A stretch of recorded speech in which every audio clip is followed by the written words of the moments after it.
So we come now to the great wide Northwest as the series resumes in the land of tall firs and the winding Willamette River. Outwardly, the change in atmosphere is apparent, and consider the drastic change in the atmosphere of the series itself and how on the thinnest of margins these things can turn. What if Michael Jordan makes the last shot of regulation Friday night? Well, then it's 2-0 Chicago, and maybe the Blazers are just coming home to die. But he didn't, and the Blazers won by displaying the very qualities they allegedly lacked: resourcefulness, poise, and clutch play in the absence of their star, while it was the defending champs who committed the untimely errors of judgment and performance. Are the Bulls still thinking of the Jordan technical that started the unraveling? When Danny Ainge enters the game, will it bring flashbacks of the way the veteran led the unlikely comeback from 10 down with 4.5 left? In Terry Porter, will Chicago see the three-pointer that finished them in overtime and quieted their long flight to Portland?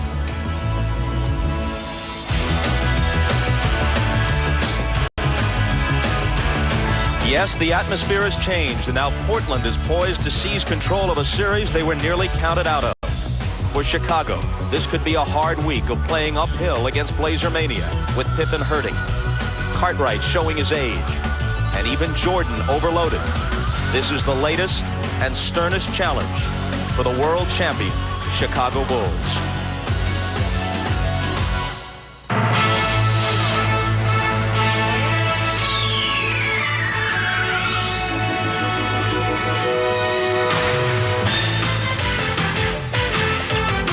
This is the NBA on NBC. The 1992 NBA Finals. An all-new Dateline NBC with Jane Pauley and Stone Phillips, Tuesday.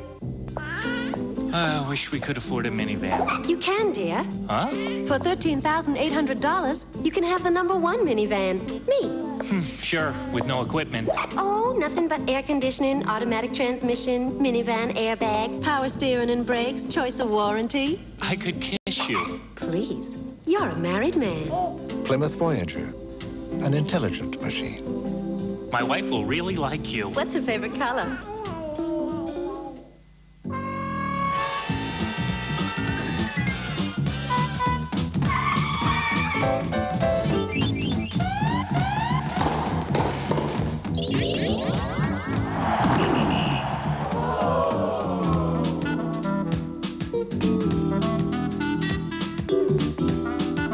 Halftime at Memorial Coliseum in Portland, the Bulls leading the Blazers 54-45. At one point, the Bulls had a lead as large as 15. Welcome to the Prudential Halftime Report. Bob Costas along with Quinn Buckner. And before we get to Quinn's comment on the first half, let's take a look at this pattern of Game 3 responses dating back to last year. In the playoffs for the Bulls, they relinquished the home court advantage against the Lakers when they lost Game 1 at Chicago Stadium last year.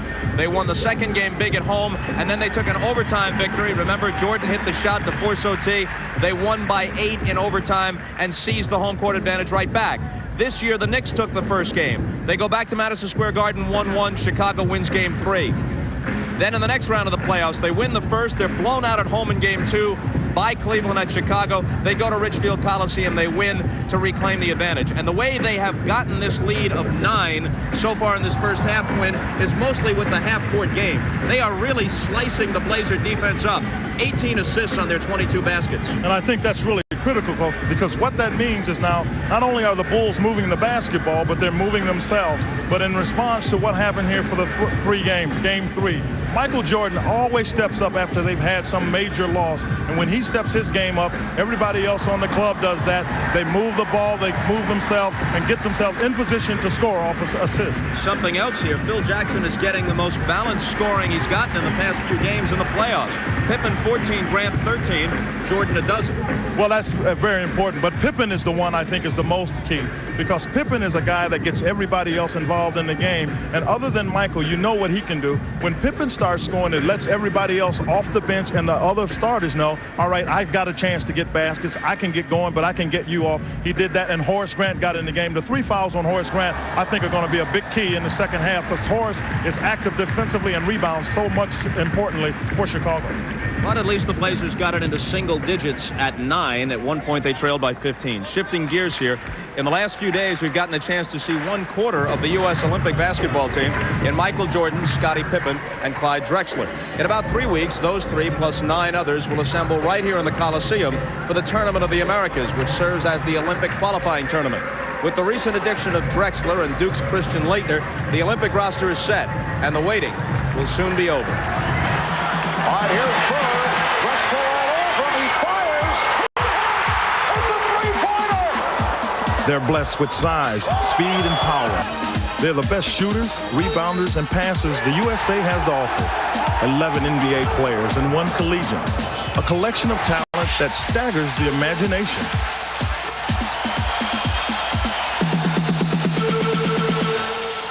The competition in the Olympics is so exciting because it's the top level in the world, and it's just a great honor. I think people can't really understand it until they feel like they're the one person representing a whole country, and every time people look at you, that's what they see of the United States. So it's a thrill. Every year you can win some basketball games, or you can win, you have a chance every year, but the Olympics only come along every 4 years. That's why it's so magnified. And then to get a chance to represent your country, really magnifies it more. You see the players go out there and they compete for the United States, and you see them win the gold and standing up on that platform and watching the flag being raised up and the national anthem being played. Anybody that doesn't dream that someday that could happen to them isn't paying very close attention, because it's a thrill. This is going to be totally different just from playing for the city of Chicago. But when the time comes, I know it's going to be probably the greatest moment in my life. For some, a gold medal would cap a fabulous career. For others, like Patrick Ewing, Chris Mullin, and Michael Jordan, it's a chance to strive again for Olympic glory. When I got the opportunity to play in the Olympics when I was in college, the dream started to come a little bit closer to reality a little bit. And when I made the team, it was a real fulfilled dream, and I just wanted to cherish it. And now I get to do it twice, and very rare people get the opportunity to do something twice of this stature. And I always thought it would be nice to play on the Olympic team, and that's when only the amateurs were allowed to participate. I thought it would have been a great opportunity. And now to get this chance as a professional, it doesn't get any better. There's going to be a group of guys that are very focused and going over and getting the job done, and Americans are very proud to be considered the basketball country.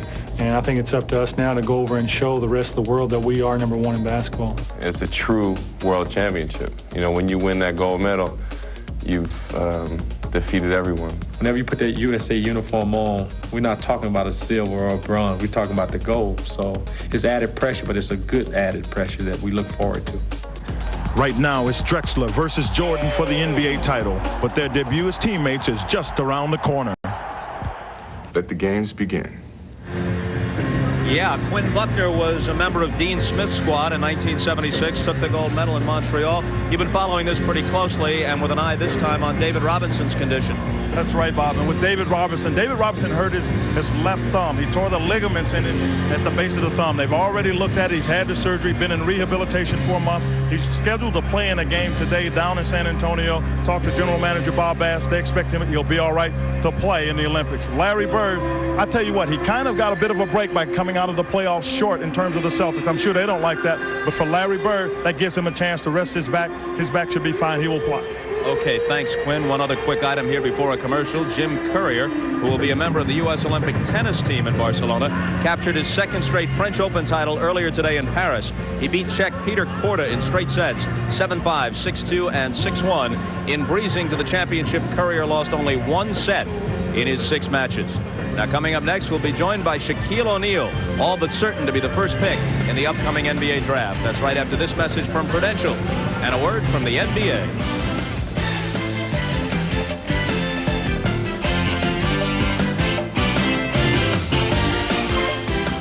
It's a busy basketball town these days. The NBA Finals and the Tournament of Americas are both being staged here in the Coliseum, and so will the NBA Draft 2 weeks from Wednesday. 3 weeks ago in New Jersey, the draft lottery was held to determine who'd get the #1 pick, and it came down to Charlotte and Orlando. In the 1992 NBA Draft goes to the Charlotte Hornets. And that means Orlando's got it.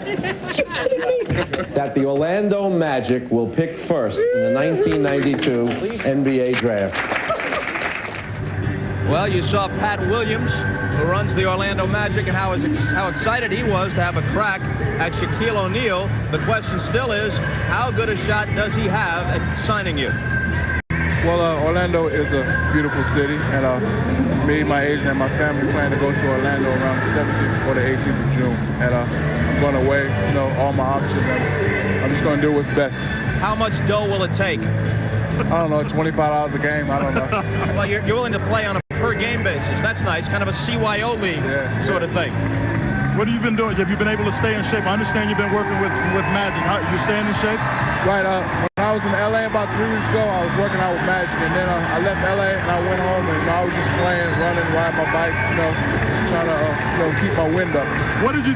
Let's talk about the Olympic team. How did you feel when you heard that you did not make the Olympic team? I was kind of disappointed at first, but however, Christian Laettner, he's a great player, and I'm sure he'll do well. And I just want to wish Coach Daly and the Olympic team good luck. We saw you working out with Ahmad a while ago. Enough said about that. But while you decide whether or not to sign with the Magic, you're working out with Magic Johnson. What has he taught you about the game? Well, first of all, I would like to congratulate Magic Johnson and his wife Cookie on the beautiful baby that they had. And Magic, he's a great person, great guy. He's kind of like that big brother that I never had, and I learned a lot from him. What sort of impact do you think you can have right off the bat in the NBA? A lot of people are saying you'll be an immediate impact player. Well, I'm just going to come in, take my time, and work hard and try to win. Shaquille, thanks a lot for coming and joining us. Good luck to you next year. All right, Quinn. Okay, looking forward to seeing you playing in the NBA. And by the way, Magic Johnson will rejoin us somewhere along the line here during the stay in Portland. And we'll return with second half action. The Bulls leading the Blazers by 9 right after these messages from your local station. This has been the Prudential Halftime Report, brought to you by the companies of the Prudential. In a changing world, one thing remains rock solid: the Prudential. Game 4 of the NBA Finals, Wednesday night on NBC. Ford Trucks, the best ever rest. People used to go out on Saturday night and leave their truck at home. Times have changed. Our 92 full-size pickup is still built Ford tough, but we designed it to be more stylish outside, more comfortable inside. Now, if anything gets left at home, it'll probably be their car. More people are driving the best-built, best-selling American trucks than ever before. Green. Who wouldn't envy green? Such a versatile color. Summer, winter, indoors or out, green's a natural. And nobody does green like Dockers.